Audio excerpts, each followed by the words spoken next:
All right, welcome everybody to the Soul Unleashed podcast. I'm happy to have as my guest today Kris Ashley. And Kris, I've been looking forward to interviewing you ever since we first spoke a few weeks ago. I'm excited to have you share with my audience, who are mostly left brain types, pragmatic types that think a lot of what we are about to talk about is nonsense. But I'd like to start with explain to us, please, who you are and a little bit about your background. Yeah, thank you so much for having me, Mike. I have also been really excited for our conversation. I loved talking to you initially, and I've been looking forward to this. So I am a coach, I'm an author, I'm a speaker. I have a book called Change Your Mind to Change Your Reality. It's out everywhere you can get your books. And I'm sure what I'm going to talk about, all of your left brain audience is going to think is a little bit woo-woo, a little bit out there. But I really like to back up the spirituality with science. So hopefully we can reel a few of them our way by the end of the talk. That is perfect because I've always been kind of evidence-based even before I started my spiritual awakening journey. So tell us more about how you got into and doing what you're doing. Yeah, totally. So I'll give you my origin story, and it probably starts out the same way that a lot of your guest stories start out with my own trauma, because a lot of times it takes trauma to trigger that spiritual awakening or just trigger the fact that something needs to change, right? So for me, I was 12 years old, and I had been sexually abused by a family member for 4 years. And I had this really big, tight-knit, extended Italian family. And when they found out what happened, many of them disowned me. And it was to the point where the family of my abuser would take mornings on holidays, and my parents and I would take afternoons. And I had cousins who were really close to me that I was just one day no longer ever permitted to talk to again. And as you can imagine, it left me with all of these, what I call low vibration emotions, like anger and guilt, that as a young adolescent, I didn't know how to cope with. You know, most adults don't know how to cope with those types of emotions. Mm-hmm. And it left me with severe PTSD. I was self-harming. I was getting in trouble in school. I was getting into drugs. I was just in a really dark place. And my world completely flipped upside down when someone handed me a book one day. And it changed my way of thinking, my way of being, my way of moving through the world. What it did is it broadened my horizons outside of my own little tunnel that I was in, my own little world, and taught me that there was another way of perceiving reality that I hadn't even ever heard of. And I like to say that I felt like a sleeper agent, right? Something inside of me just woke up as I was turning those pages. And when I finished that book, I started reaching for more. And I just began devouring every metaphysical, spiritual, personal development, new age book that I could get my hands on. I started. How old were you when you read the first book? 17. So you suffered from age 12 when it became public for 5 years before you read the book? Yeah. Wow. Okay. Yeah. So, yeah, this was in 2002. So okay. A little bit over 2 decades ago now. And so I started attending these workshops. I was finding all these teachers to study under, and I was doing all these healing modalities. And I didn't know it, but I was doing the hard inner work. To me, I was like, oh my gosh, I'm stumbling upon all this hidden sacred knowledge that's this like shrouded mystery from the rest of the world. And it just felt really exciting. And my life really began to change. But the other side of that story is that as my life began to change for the better, my mother began to get worse because her family had been ripped down the seams. And she didn't have those healing modalities and those teachers and those books that I did. And it started to manifest as physical illness for her. She got very, very sick. She got cancer. She got hepatitis. She got a bunch of other pretty serious illnesses. But she also got really strange afflictions that her doctors at Northwestern Hospital couldn't even explain. Were these afflictions related to, forgive me for interrupting you, but it's okay. Keep making me think of things. Were the afflictions that your mother was suffering related to the abuse that you suffered? Or was it something else she was going through? No, it was her family being divided because of the abuse. Okay. Yeah. Yeah, it was the stress just broke her. And she didn't, like I was saying, she didn't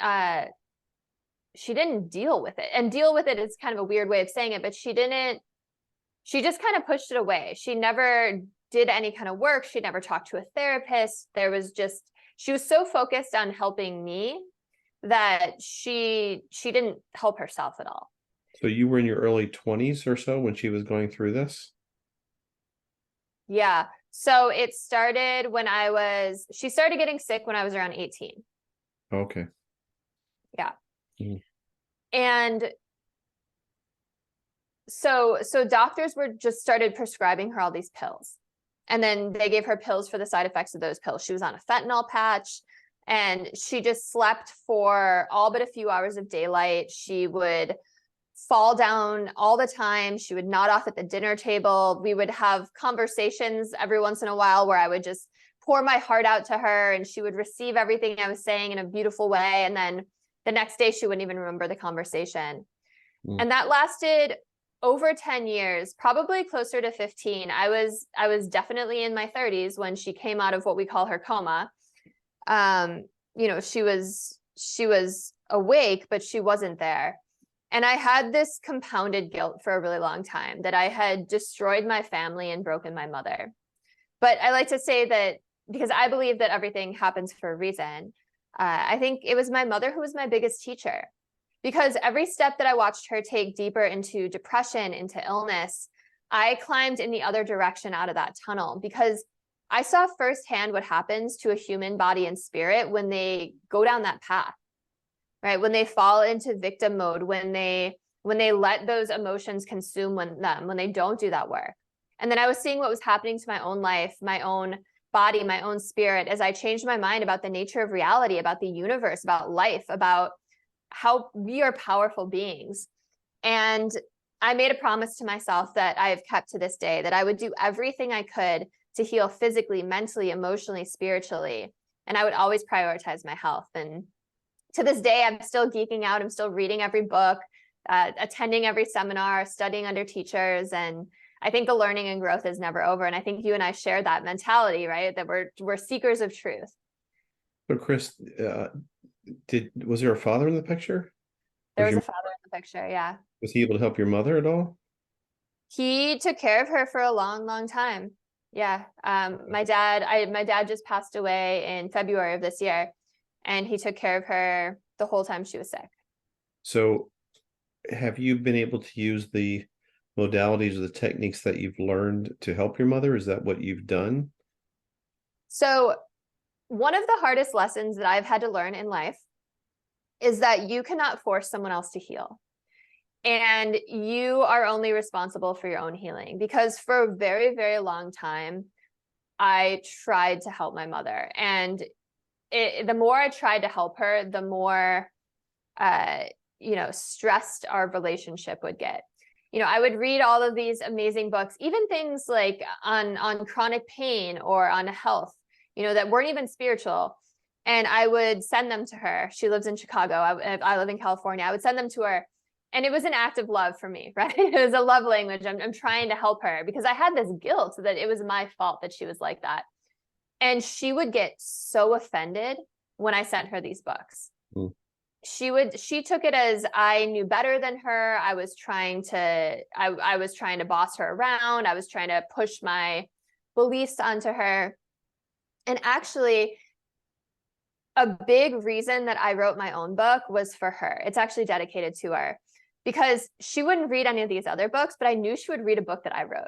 So, I wrote the book for many reasons, but a big part of it was for her. And she did read it. She's read it a few times, and she's actually started to implement some of the things in it. There's a bunch of exercises in it, and she's still not a healthy person, but she's off all of those medications, and you can have a coherent conversation with her now. And like I said, that really only happened maybe 5 years ago, where she kind of snapped out of it. And it took her almost dying and a doctor telling her, if you continue down this path, you're going to die soon, to scare her into getting off all the drugs. So I probably interrupted your story and I apologize for that, but is there a point then that you started to, so you learned these things as your experience in learning grew? At what point you decide to apply it to other people or to help other people? yeah, only a few years ago, my life completely changed. And the learning about all of this has always been my passion. It's this purpose that drives me onward, this mission. but I never thought about it as a career until a few years ago now. And I decided, I've seen my life change so much, and there's so many people out there who could use this knowledge. And, not everyone has the time or the willingness, or even they don't even know it's accessible to go to all these teachers or to read all these books that I do, and a lot of what I teach has just been gathered from all of these different corners of the earth over the past 2 decades. And so I'm like, well, I can synthesize this for people. So I decided it was time to give back and start to help other people. So I launched my coaching program. I took a life coach training first, and then I launched a coaching program. I took the best bits that I'd learned from my 2 decades of study and the best bits from the life coach training, and created my own system. And I have no doubt that this is my purpose on earth, to give this back and help other people. Can you share some of the, obviously in the few minutes we have here in the interview, you're not going to teach anybody anything, but some of the things that our listeners might think that are unusual, or what are some of the things that you do? Yeah, that's a good question.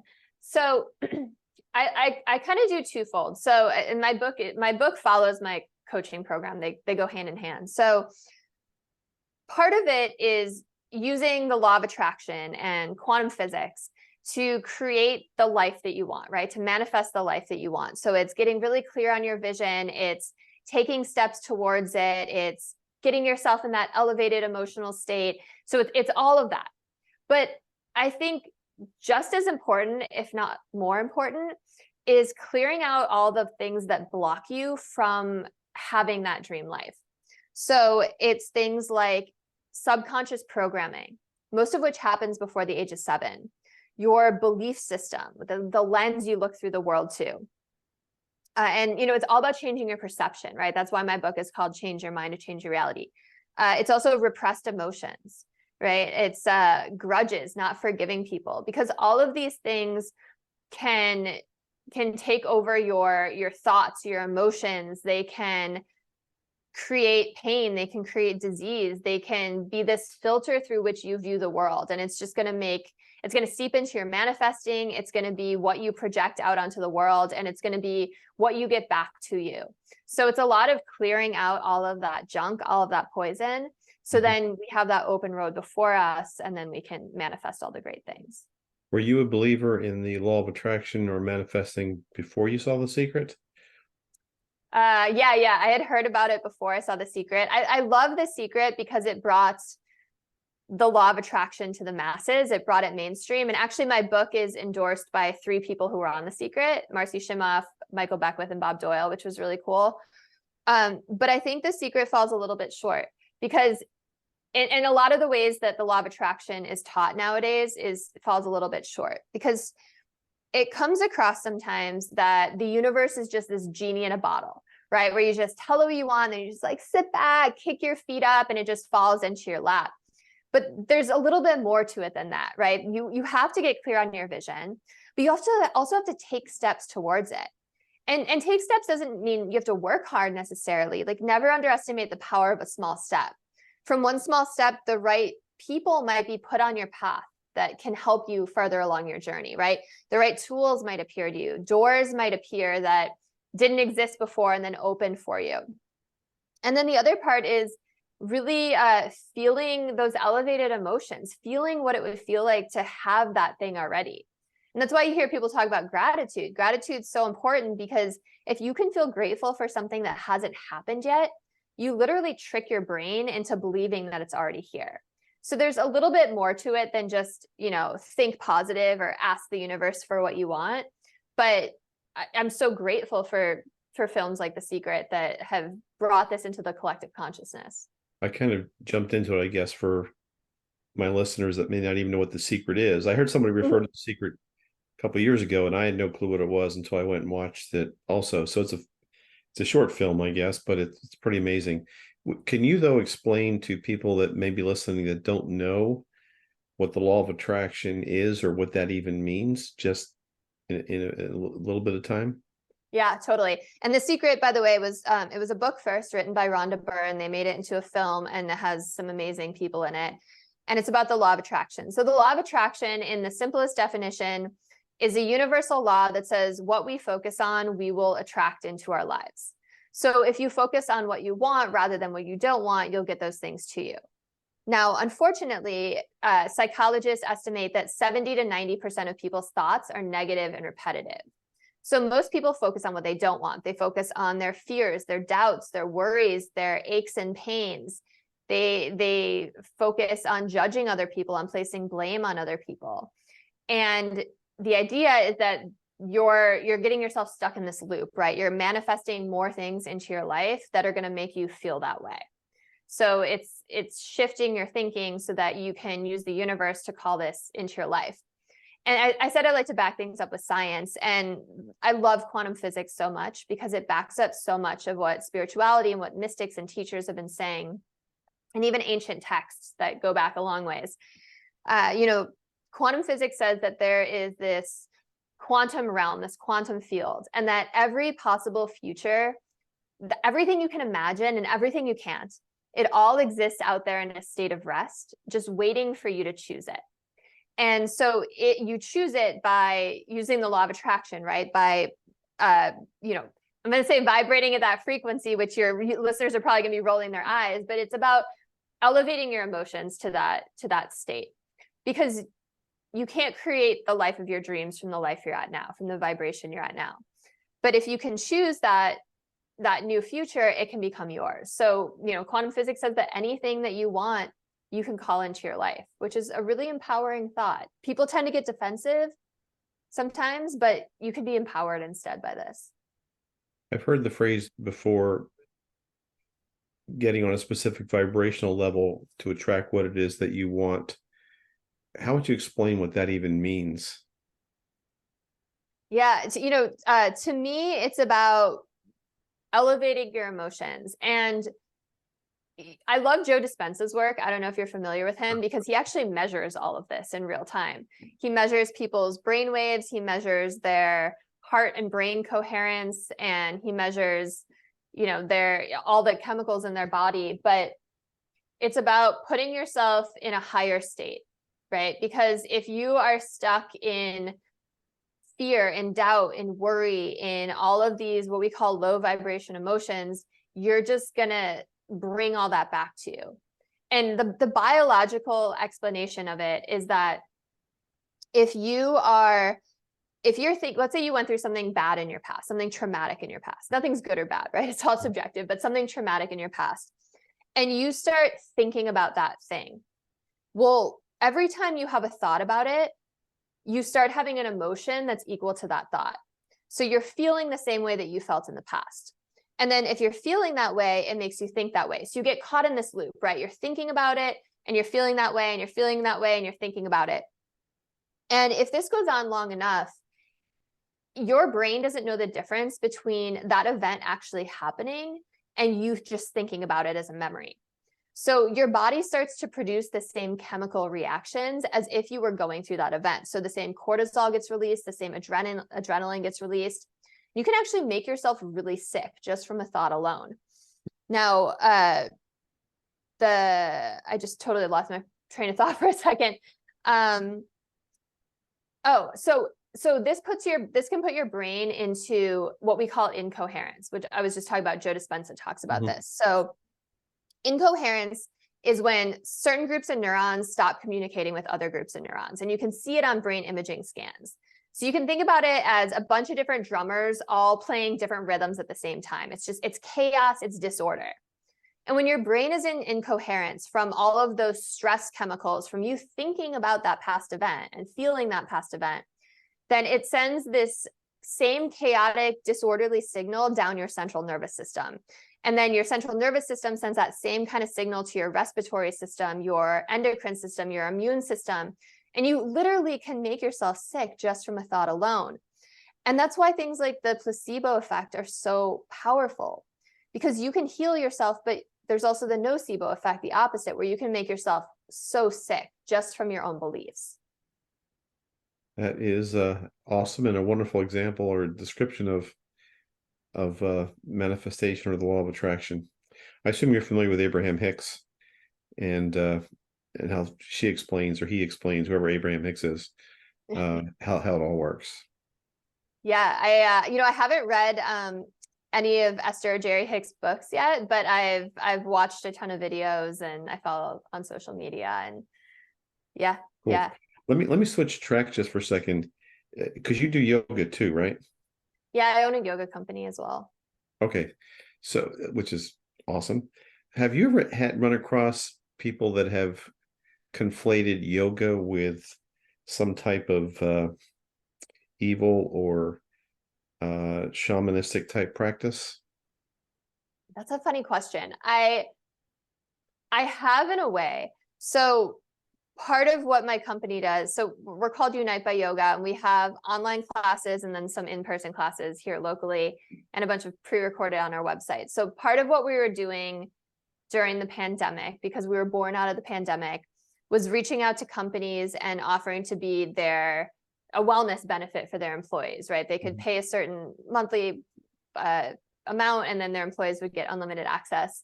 And there was one company where a lot of the people were very Christian, and a lot of the employees weren't comfortable practicing yoga because to them it felt like witchcraft or like its own religion. And I understand it, because the physical, what we call the asana, which are the poses, is one of 8 limbs of yoga, right? So there is I don't want to say a religion behind it, but there is this whole philosophy behind it.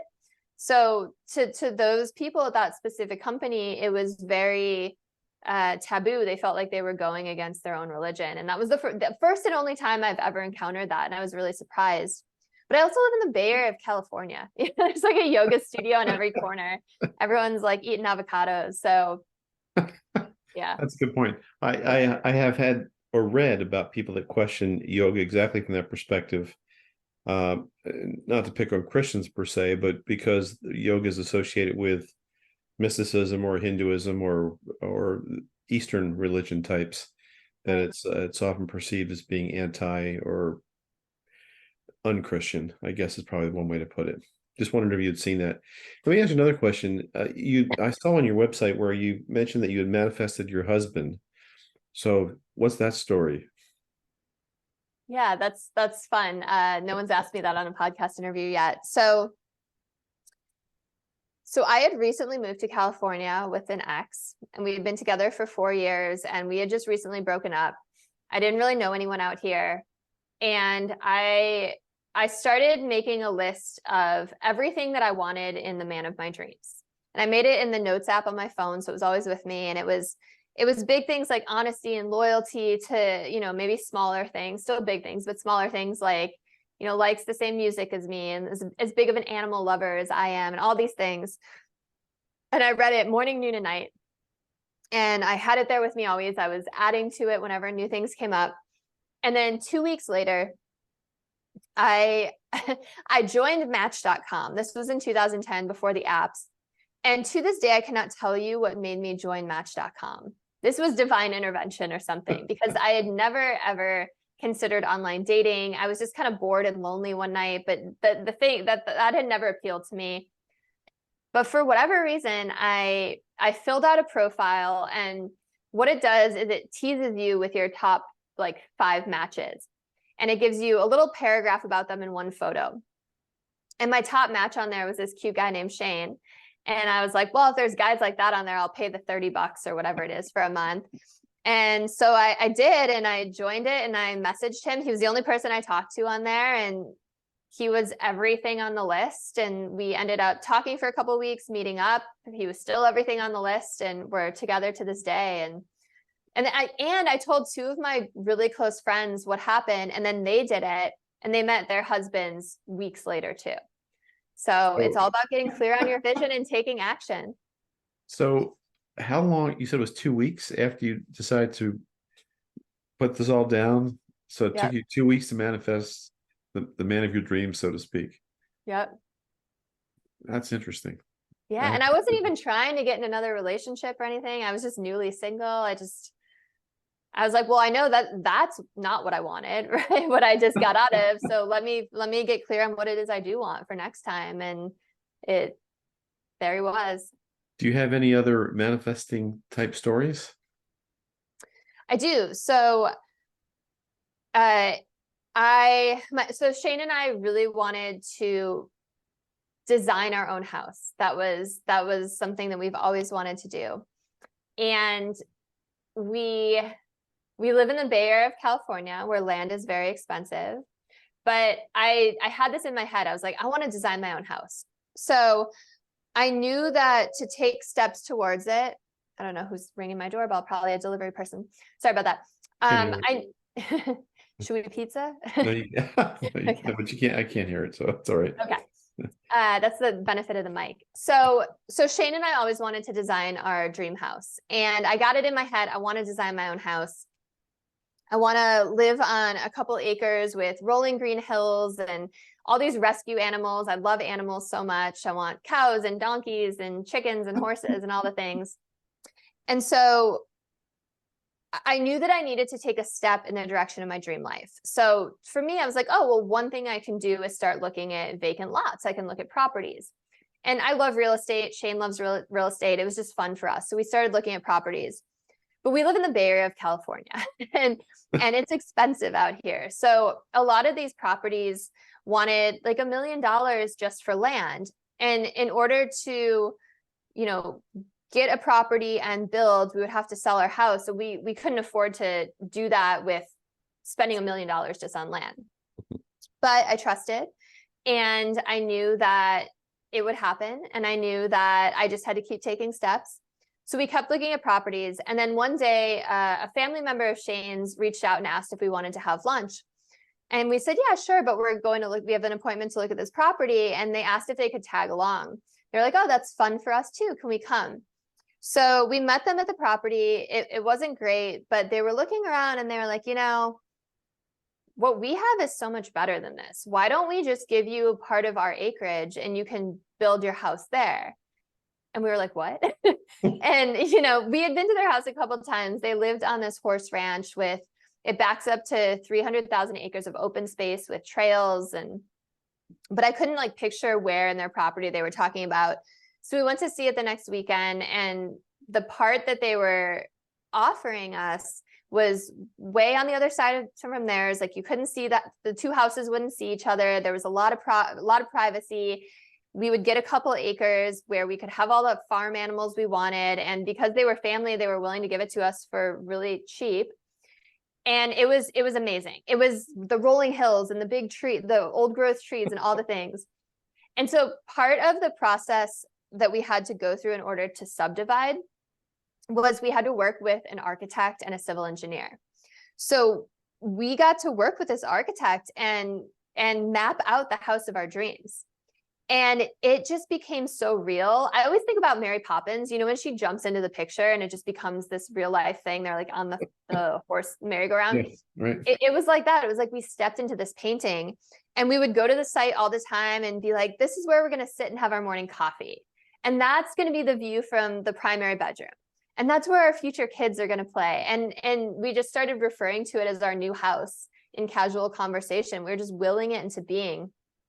And then the week before we submitted our materials to the city, because this all takes a long time to do, the week before, both the state of California and that particular city passed laws that would make it so much easier to subdivide, and you wouldn't have to jump through all these different hoops.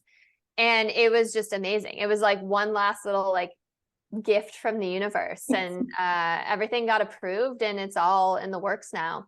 So that was probably the most exciting, the biggest thing. And in my book, I talk about it, and the section of the book is called The Milkshake in the House. And it's because oftentimes I have my clients start out by manifesting a milkshake, just something small, right? Mm-hmm. But there's no difference between manifesting a milkshake and manifesting a house, right? The only difference is in our own minds, our own doubts, our own ego saying that's too big, right? That's way too expensive of an ask. But it's all energy. Everything in our universe is made of energy. So you can manifest yourself a house. That is amazing. The Yeah. milkshake story is kind of funny. I can't remember who it was I just recently reading, but she recommends that you just manifest a cup of coffee. Huh. Oh, it was a young lady that I interviewed. I'm sorry, Jackie Hilbrick. She's a psychic, but uh, she also is a strong believer in the law of attraction, and she has her folks. She's a coach also.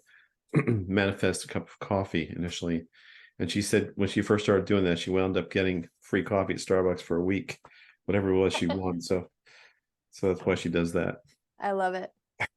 Yeah, same kind of principle. Just something small and tangible that you can hold and imagine tasting and That's imagine awesome. how it would make you feel. So, Kris, what haven't we covered? What else would you like to include? We haven't covered a lot.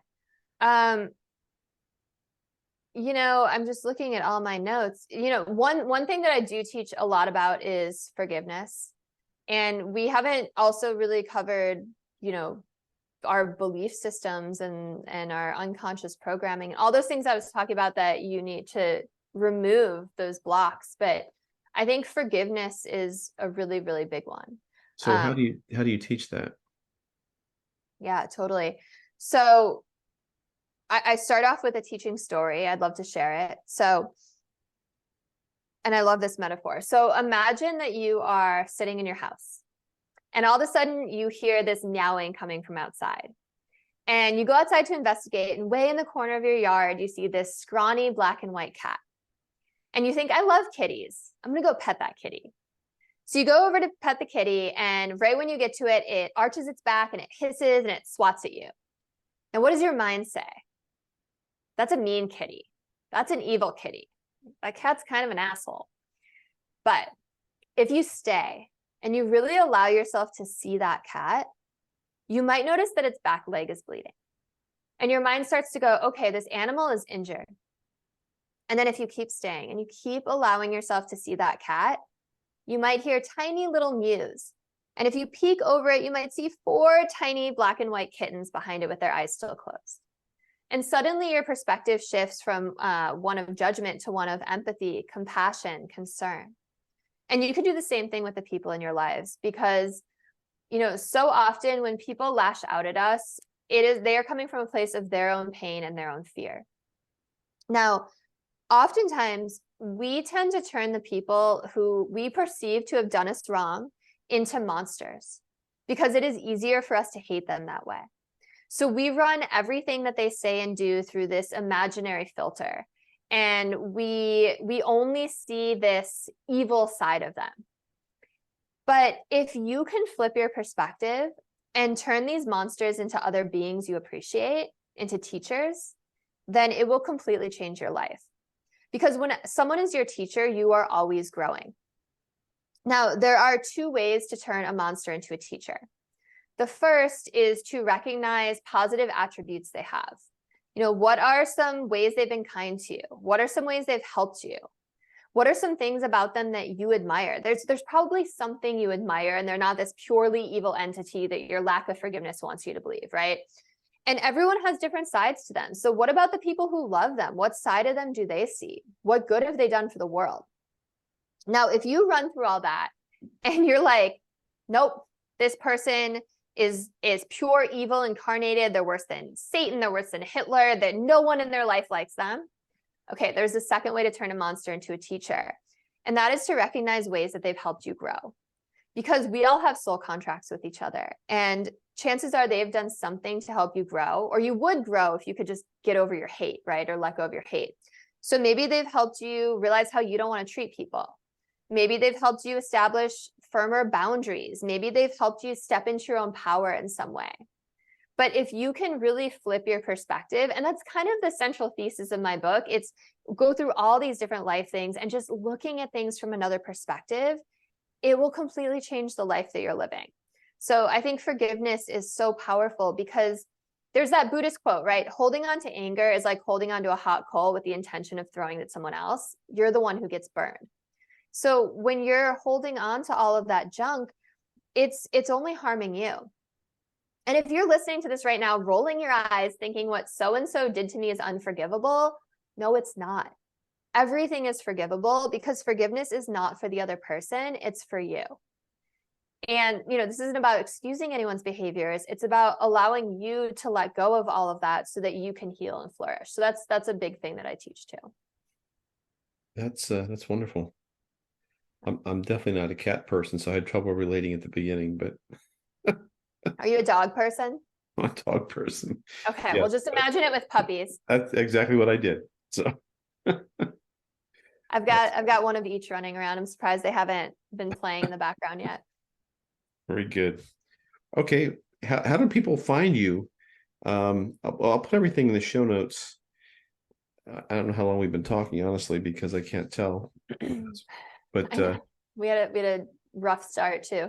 but I generally try to keep it about 20, 25, 30 minutes. I think we're probably about that. But can you tell me how we find you? And obviously you have a book. So any offers that you have, and I'll put it all in the show notes. Yeah, thank you. I do have an offer. So again, my book is Change Your Mind to Change Your Reality. But if you go purchase it at this special website, then you can get the course that goes hand in hand with it for free.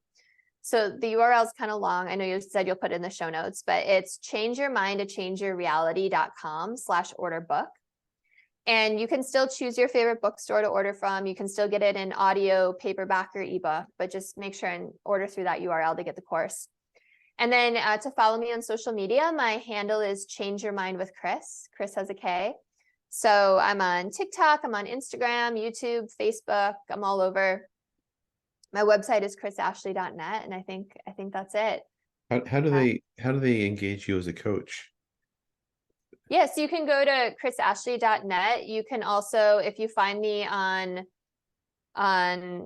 social media, there's links on there as well. So I'm pretty easy to get a hold of, pretty easy to find. Okay. Yeah. Now with change your mind to change your reality.com /order book. That's order how book. you get the special offer. Okay. Yeah. And I'll put that where they can find it in the so show much. notes. Thanks for letting me plug myself for a moment there. Of course. Thank you. I really enjoyed talking with you. And I do still need to read your book, but I want to read your book, especially now, even more so, having spoken to you. I think I don't know what to ask you real quick. Yeah. I think we're on the same wavelength with a lot of things, but what is your concept of, the term's called eschatology, but what happens when we die? What happens to our soul? You've already mentioned something really interesting about the quantum field, and everything that can happen has already happened, and that's a whole different podcast, but I love it. But what's your concept about that end of life business? Yeah, I love that question. And it's funny. I was just thinking like, wow, we didn't even get into the woo-woo stuff for my book yet. We just got into all the hard science, which is probably great for your audience. But I talk about this all in my book too. So I believe that Earth is a school, and it's one of many schools. And we are here to learn lessons. We're here to have experiences as humans. We're here to learn how to use the law of attraction. And then when we graduate this school, we go on to the next in another dimension, in another planet, as another being, and so on. I very much believe in reincarnation. I think we all come from source. And I think my belief is that source split off into trillions of souls and sent them out into the worlds to have experiences. So we go through these schools and we're climbing that ladder back to source so that we can bring all of that knowledge back with us. And, sometimes we live many, many, many lives as a human. Sometimes we just have one life as a human. But in between each lifetime, we meet with our soul guides, we review how we did, we plan out what we're going to do in our next life. And we get to choose a lot of the circumstances of our life because it gives us the opportunity to grow. It kind of readies the soil, plants the seeds. So I like to think of it like we've been dropped into this video game world, right? We get to choose our avatar, what we look like, who our parents are, where we're going to be born. We get to create optimal health. We get to create our dream career. We get to do all these things. So I think that big life circumstances are also part of what's chosen before we incarnate. Like the trauma that I had to go through, right? Because it gave me that opportunity to grow and to level up and to awaken. And you always have a choice, by the way. When something traumatic happens, you can either choose to go more deeper into illusion and take the path that my mother did, right? Into depression, into illness, into victimization, or you can choose to use it as a launch pad for growth, right? You can choose to use it to level up even more, to awaken, to become more conscious. And yeah, I think we have soul contracts with each other. That's part of the forgiveness aspect, that a lot of the people that we consider to be villains in our lifetime are actually our best friends on the other side of the veil. So you And they've believe in agreed. soul groups or whatever, obviously. You believe in soul groups. That Soul family too, Soul totally. family. Okay. Yeah. Okay. But so yeah, so a lot of these villains are really good friends on the other side of the veil, and they love us so much that they've agreed to play this part in our lifetime to give us the opportunity to grow, even though they know we're going to be angry at them. And then when we're on the other side of the veil, the actors take their masks off and they give you a big hug and they tell you how proud of you they are. So, I think nothing that happens here can hurt our true self. Let me ask you one other question, because I know you don't know the answer to this. I don't either, but trillions of souls, Yeah. have they all been created, or do souls continue to be created? I don't know. That I don't know. It's a great I wonder question. about that too, because people refer to old souls, Hmm. and I wonder how one becomes an old soul versus a new soul. I think when people talk about old souls, it's they've lived a lot more lifetimes. So maybe they're just coming out. Maybe they start over again. I don't know. That's a really good question. I love Dolores Cannon's work. Are you familiar with her at all? Definitely. Yeah. So a lot of her stuff was really inspired me. And for the listeners who don't know who she is, she was a past life regression hypnotist. She actually was just a regular hypnotist who helped people quit smoking and lose weight. And then one day she accidentally regressed someone into a past life. And she developed a method for doing this. And she wrote 19 books that are just chronicling her sessions. They're the transcribed recordings of her sessions. And she has an amazing one called Between Death and Life. It's my favorite one. Have you read that one? I have. Yeah. And I think we talked about past life regression. They're certified, right? What's it called? QHHT, yeah. QHHT, yeah. Mhm. So the person that you recommended, of course, is in your area. I think I'm going to find somebody in my area, but Yeah, yes, I do want to go through that experience. you should. Yeah, it's, what is it, like QHHT official? You can find a practitioner Yeah. near you. Yeah, I've gotten 2 regressions and they both were completely life-changing, just amazing. Awesome. And healing. Yeah. We do another podcast about that in the future. I was gonna say there's so much more I could talk to you about. I feel like we need to do more. We will do that. We will do that. But I'll end this one for now. Sounds good. But Kris, thank you so much. Thank you for joining me, and for all my listeners. I'm sure they really appreciate what you had to say, and I'm anxious to get it out there. So thank you again. Thank you so much for having me.